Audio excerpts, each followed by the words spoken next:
Yeah. James, tell us a little bit more about what you do. Well, I'm a personal development coach. 11 years ago I suffered from mental health problems myself, got depression. I was in the car trade and I started really getting an interest in this, went to coach myself.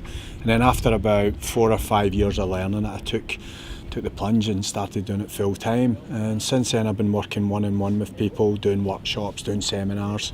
And now I'm working with Back Onside because we're kind of we're trying to create this similar type thing.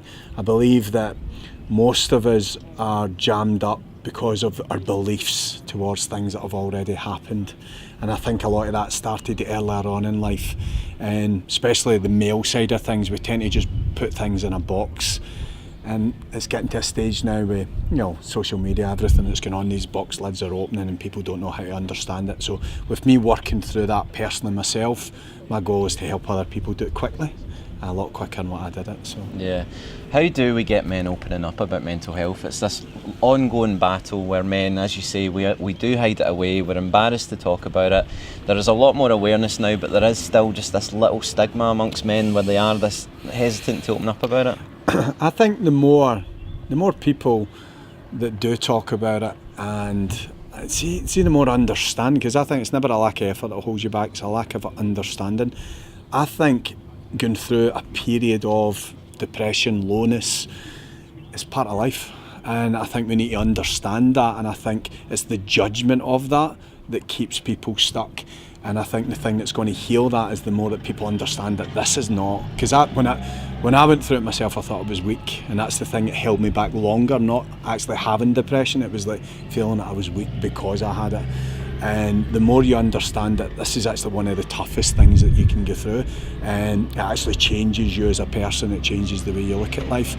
I would like to put more a spin on that it's something that should be talked about, and it's something that's not to be embarrassed about, because it's that judgment of it that keeps you there. Absolutely. How do we recognise mental health issues? Was there anything for you where you suddenly dawned on you that there is a mental health issue here? Yeah, the biggest one is it doesn't matter and it's fine, I'm fine. See, when people keep saying they're okay all the time but don't talk about what's going on, that's usually the first sign for me that things aren't okay.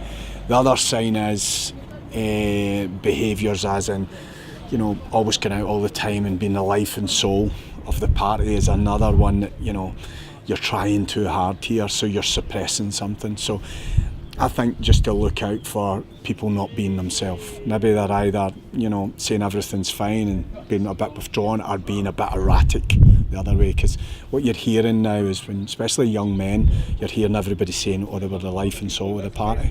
And that's usually, it's like a big distraction, because why do we need to be so out there? Of course. So that's a sign that I kind of look for. Tell me about the link up between your own work and what's been done at Back Onside.